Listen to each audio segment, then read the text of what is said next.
2023년 11월 6일의 주요 뉴스들은 스위스 연구진이 개발한 척수 자극 임플란트가 파킨슨병을 앓고 있는 환자의 보행 능력을 현저히 향상시켰다는 내용을 보도했습니다. 이 임플란트는 마크 고티에라는 환자에게 적용되었으며 그에게 이전에 불가능했던 유창한 보행과 넘어지지 않고 지형을 탐색하는 능력을 부여했습니다. 고티에는 스위스 제네바 호수 근처의 슐롱성에서 이 임플란트를 사용하여 걷는 모습이 포착되었습니다. 이 기술은 척수에 전기 자극을 전달하여 기능이 저하된 신경회로를 활성화합니다. 이 방법은 이미 척수 손상으로 마비된 환자들이 자력으로 서거나 짧은 거리를 걷는 데에도 실험적으로 사용되었습니다. 기존에도 파킨슨병 환자의 걸음걸이를 개선하는 데에는 일정한 효과가 있었으나 그 결과는 종종 제한적이거나 일시적이었습니다. 연구진은 이번 실험에서 고티에의 보행 결함과 패턴에 대한 데이터를 수집하고 이를 바탕으로 자극을 맞춤 설정하여 무릎 확장의 약화나 엉덩이 근육 수축의 문제와 같은 기능 장애를 보상했습니다. 하지만 이 접근법이 파킨슨병을 앓는 다른 환자들에게도 효과적일지는 아직 불분명하며 더 큰 규모의 연구가 필요합니다. 이 연구의 주요 저자인 EPFL의 신경외과의 조셀린 블록과 그레고아르 코트티는 내년에 파킨슨병 환자 6명을 대상으로 자극 치료를 더 연구할 계획입니다.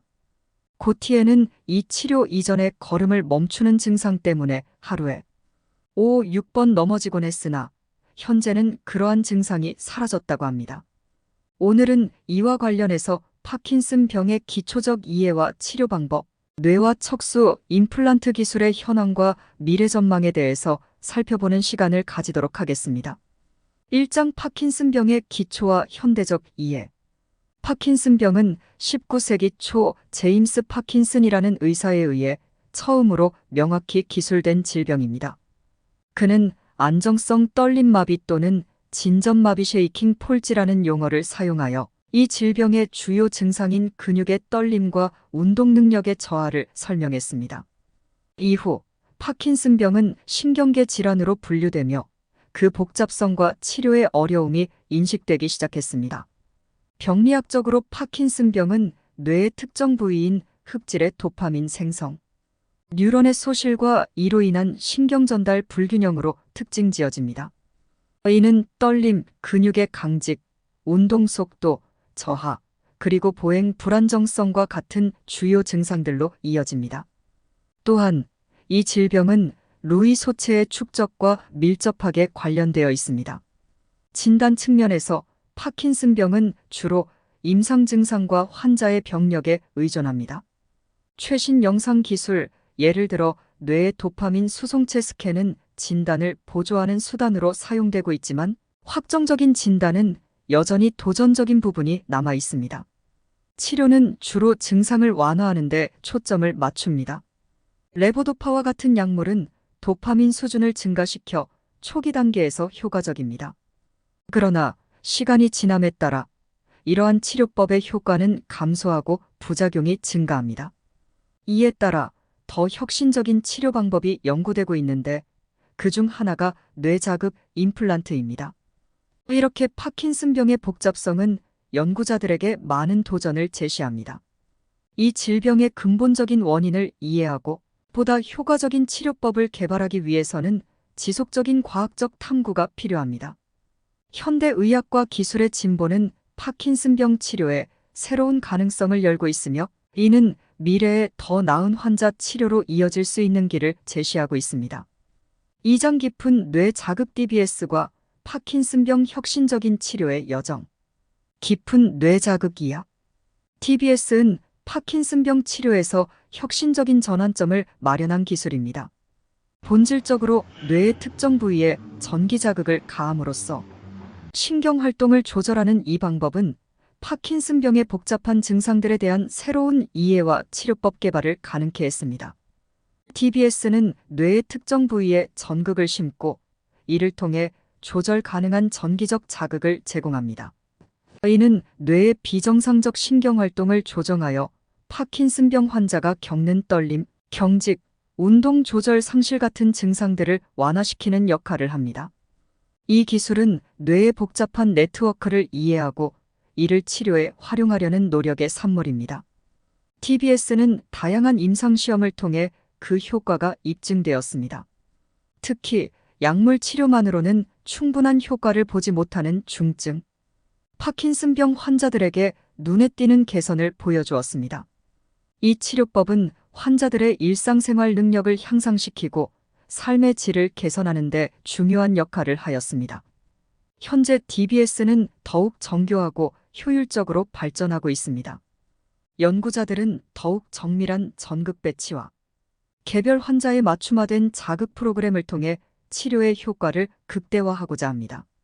또한 TBS 기술의 발전은 파킨슨병의 더 깊은 이해로 이어지며 이는 결국 더 효과적인 치료법 개발로 이어질 것입니다. 이와 같이 TBS는 파킨슨병 치료에서 눈부신 발전을 이루어낸 기술입니다. 그러나 여전히 이 분야에는 해결해야 할 과제와 미지의 영역이 남아 있습니다. 지속적인 연구와 혁신을 통해 TBS는 파킨슨병 환자들의 삶의 질을 더욱 개선하고 이 복잡한 질환에 대한 이해를 넓히는 데 기여할 것입니다. 3장 척수 자극 임플란트 파킨슨병 치료의 새로운 지평. 파킨슨병. 이 질환은 수세기 동안 많은 이들의 삶을 어렵게 만들어 왔습니다. 전통적인 치료법들이 존재함에도 불구하고 파킨슨병 환자들은 여전히 일상생활에서 다양한 어려움을 겪고 있습니다. 이러한 상황에서 척수 자극 임플란트는 파킨슨병 치료에 있어 중요한 전환점을 제시합니다.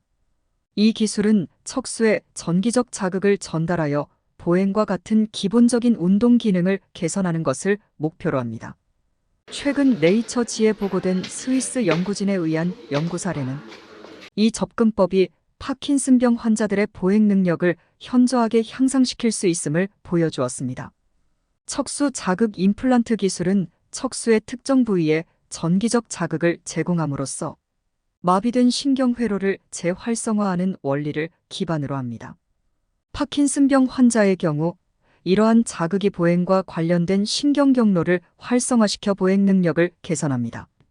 척수는 단순히 뇌로부터의 신호를 전달하는 통로가 아니라 운동 기능 조절에 있어서도 중요한 역할을 하는 기관임이 드러나고 있습니다. 이러한 발견은 척수를 타깃으로 하는 치료법의 가능성을 크게 확장시키고 있습니다. 척수 자극 임플란트는 파킨슨병 환자의 삶의 질을 개선할 큰 잠재력을 가지고 있음에도 불구하고 이 기술이 직면한 임상적 도전은 여전히 상당합니다. 첫째, 개별 환자의 특정한 필요에 맞추어 자극을 조정하는 개별화 접근이 필요합니다. 둘째, 장기적인 효과와 안전성에 대한 추가 연구가 필요합니다. 셋째, 이 기술이 파킨슨병을 가진 모든 환자들에게 동일하게 효과적일지에 대한 물음표가 있습니다. 이러한 도전을 극복하기 위해서는 더 많은 임상시험과 연구가 필요합니다. 척수 자극 임플란트의 가장 큰 잠재력은 다른 치료법들과의 통합에서 나타날 수 있습니다. 예를 들어 깊은 뇌 자극 DBS과의 결합은 효과적인 시너지를 발휘할 수 있습니다. 이러한 통합적 접근은 파킨슨병의 다양한 증상에 대해 더욱 포괄적이고 맞춤화된 치료 방법을 제공할 수 있습니다.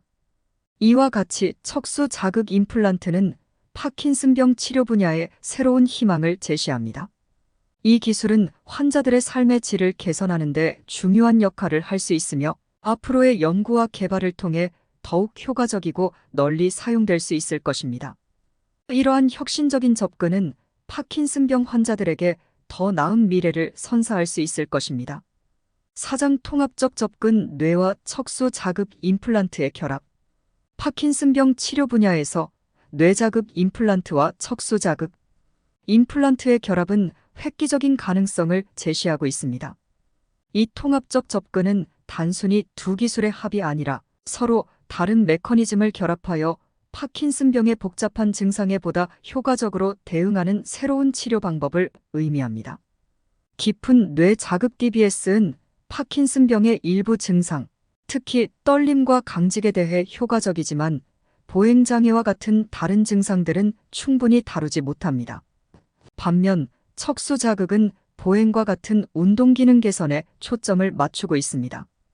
이러한 상황에서 두 기술의 결합은 파킨슨병 환자의 다양한 증상을 포괄적으로 치료하는 데 필수적인 접근이 될 수 있습니다.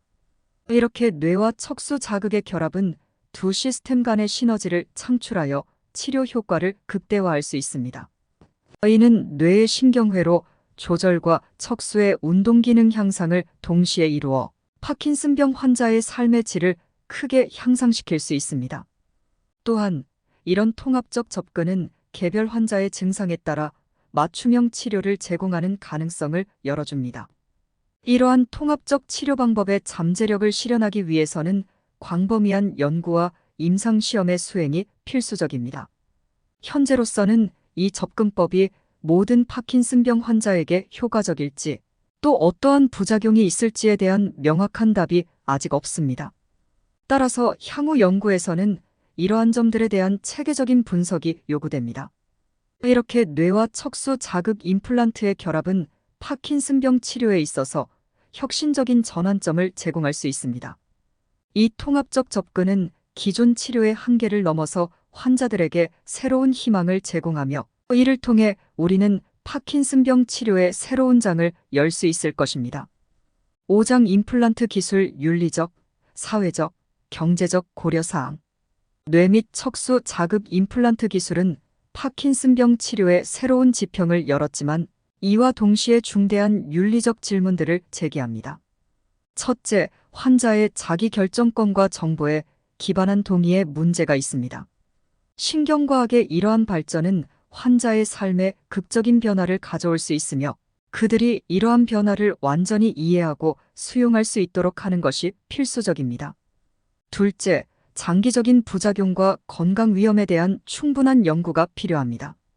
특히 이러한 기술이 뇌의 다른 부분에 미칠 수 있는 영향에 대한 깊은 이해가 요구됩니다. 또한 사회적 수용도는 새로운 의료기술의 성공의 중요한 요소입니다. 임플란트 기술은 일부에서는 인간 개선으로 여겨질 수 있으며 이는 사회적, 문화적 거부감을 낳을 수 있습니다. 환자들이 이러한 기술을 받아들이는 방식과 사회적 태도가 어떻게 발전하는지 관찰하는 것이 중요합니다. 이러한 기술의 사용이 환자의 일상생활과 사회적 상호작용에 어떤 영향을 미치는지에 대한 연구도 필요합니다. 가장 중요한 문제는 이 기술의 경제적 접근성입니다. 첨단 의료기술은 종종 높은 비용을 수반하며 이는 소득 수준이 낮은 환자들에게는 큰 장벽이 됩니다. 이러한 기술이 모든 환자에게 평등하게 제공되어야 한다는 원칙은 의료윤리의 핵심입니다. 이를 위해서는 정부, 보험회사, 그리고 의료기관 간의 협력이 필수적입니다. 또한 장기적인 비용 효율성에 대한 연구가 필요합니다. 장기적인 관점에서 볼 때 이러한 기술이 초기 비용을 상쇄할 수 있는지 또는 심지어 의료 비용을 줄일 수 있는지에 대한 분석이 중요합니다.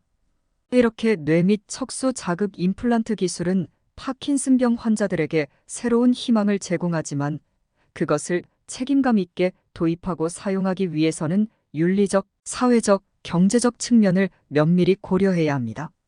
이러한 기술이 가져올 수 있는 장점들을 최대화하고 잠재적인 부작용을 최소화하기 위해서는 다각적인 접근이 필요합니다. 의료계, 정부, 그리고 사회 전체가 이러한 기술의 도입과 관련하여 깊이 있는 논의와 적절한 정책 수립을 통해 협력해 나가야 할 것입니다. 오늘은 파킨슨병에 관한 척수 임플란트 치료 방법과 이 기술의 미래에 대해 간략히 조망해 보았습니다. 과학과 의학의 발전이 마침 요한복음 5장에 예수가 38년 된 병자를 온전히 낫게 해주는 기적을 재현하는 것 같은 모습을 보여줍니다. 내가 낫고자 하느냐? 예수께서 이르시되 일어나 내 자리를 들고 걸어가라 하시니 그 사람이 곧 나아서 자리를 들고 걸어가니라. 이상 토트샘의 사이언스 캐치였습니다.